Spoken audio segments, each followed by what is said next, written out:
आज जो बैठक थी वो परसों रात में जयंत में कंचन ज्वेलर्स के दुकान पर रात्रि में जो है 10-12 लोगों का गिरोह जो है शटर को चैनल काट कर अंदर घुसने की, चोरी करने की उनकी मंशा थी। और तभी वहाँ पर गार्ड आ गया, उसको बहुत बुरी तरह मारा पीटा गया और शोर हल्ला हुआ। तब वो लोग अंधेरे का मौका फ़ायदा उठाकर भाग गए। तो उसी के लिए बैठक थी कि आप सभी दुकानदार अपने अपने दुकानों में कैमरा लगा लें, मोबाइल से अटैच कर लें, चौकीदार रख लें और अपनी सुरक्षा को व्यस्त रहिए। और चोरी के समाधान में ये बात हुआ चर्चा जो है एडिशनल एसपी साहब, सीएसपी साहब, टीआई साहब और मैडम जी थी और लोग थे। सभी व्यापारी भाई लोग आए थे, हमारे जयंत, नवानगर, सिंगरौली, बिननगर, बैढ़न, बरगवा।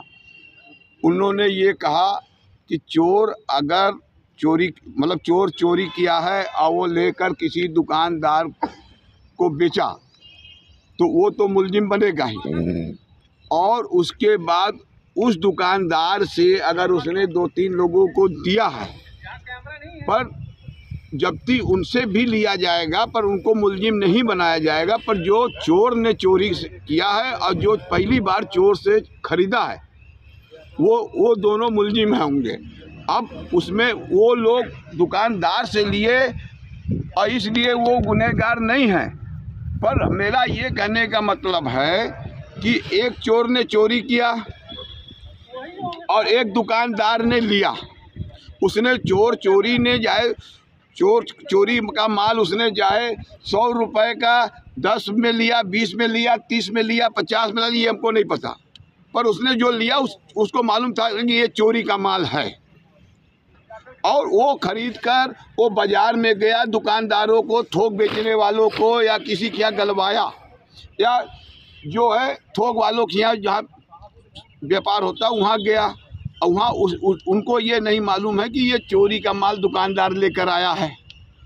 अब उन्होंने उससे माल बदल कर उसको माल दे दिया, वो उसका वही धंधा, फिर अपना माल बेचकर पैसा खाली कर लिया। अब इसमें क्या होता है कि उससे जब्ती नहीं हो रही है। अब जब्ती उससे नहीं हो रही, उसने जिसका नाम लिया तो वो तो चोरी का माल खरीदा 10, 20, 50 में, 25 में। और इन्होंने जो उसको 1 लाख का माल मान लीजिए, इन्होंने उसको जो है 98,000 रुपया दिया, 1,500, 2,000। अब उससे फिर दोबारा जब्ती लेना, इनको तो डबल मार पड़ गया है। तो इसकी भरपाई कैसे होगा? इस पर कोई भी संतोषजनक जवाब नहीं मिल पा रहा है। इससे प्रशासन से क्या चाहते? अच्छा, प्रशासन से मेरा ये कहना है सर कि चोर और चोरी की संपत्तियां हैं, घर है, मकान है, सब कुछ है जी। सब घर मकान सब है, उसके ज़मीन और जायदाद से कुर्की किया जाए। और अगर वो जिसका नाम ले रहा है, सच ले रहा है कि झूठ ले रहा है, वो भी बात की बात है।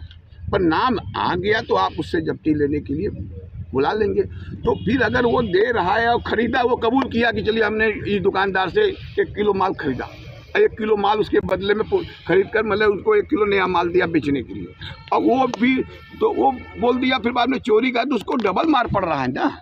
इस पर परेशान है हमारे व्यापारी लोग। इसमें या तो प्रदेश सरकार या भारत सरकार ये जो धाराएं हैं इसमें संशोधन करे। जैसे कोई अपराध में घर गिरा दिया जा रहा है, अपराधियों का बुलडोजर चला दिया जा रहा है, तो जो चोर का भी, जो साहब ने कहा कि आज चोरों ने ऐसा घर बनाया है कि बैरन बाजार में भी वैसा हम लोगों का घर नहीं है, तो वो चोरी करके बनाया। और जो सराफा व्यापारी चोरी का माल खरीदा, मेरी तरफ देख के बात करें, फर्स्ट और सेकेंड, तो इन दोनों का घर है, संपत्ति है, जायदाद है, फिर वो कैसे उससे क्यों नहीं जब्ती लिया जा रहा है? और फिर पुलिस ये कहती है कि भाई उसने नाम लिया। नाम लेने के लिए तो हमारे एक सराफा व्यापारी ने आज इसी मीटिंग में कहा कि साहब हमारे यहाँ तो पुलिस के परिवार भी आते हैं, उनकी भी घरे से गहना भी हम लोग भी बेचते हैं, तो क्या वो भी मुलजिम होंगे? तो इस पर कोई जवाब नहीं हुआ। कई प्रकार की बातें हुई हैं। व्यापारी अभी असंयम में है और दहशत में है, और गलाई वाले भी दहशत में हैं और पूरे कारीगर दहशत में है। ये समय सबको ये लग रहा है कि पता कब किसका नाम आ जाए और कब पुलिस उसको उठा लें।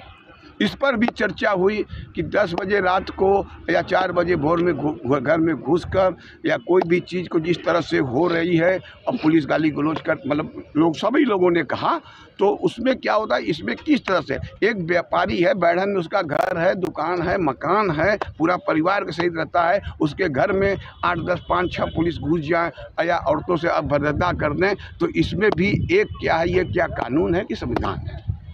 इस पर भी रोक लगे और इसमें भी हम चाहेंगे कि आगे कोई न कोई रास्ता शासन, प्रशासन, जनप्रतिनिधि, विधायक, सांसद, प्रभारी मंत्री कुछ भी हो आए बीच में और इसका सलूशन बताए, या तो सरकार ये बताए कि हम लोग किस कानून के तहत व्यापार करें। बस यानी प्रशासनिक बैठक के बाद भी कोई निष्कर्ष नहीं निकला? अभी निष्कर्ष बस यही निकला, अगर चोर ने चोरी का माल किसी दुकानदार को बेचा, वो 4 दुकानदार को बेचा है तो जब्ती उनको देना पड़ेगा।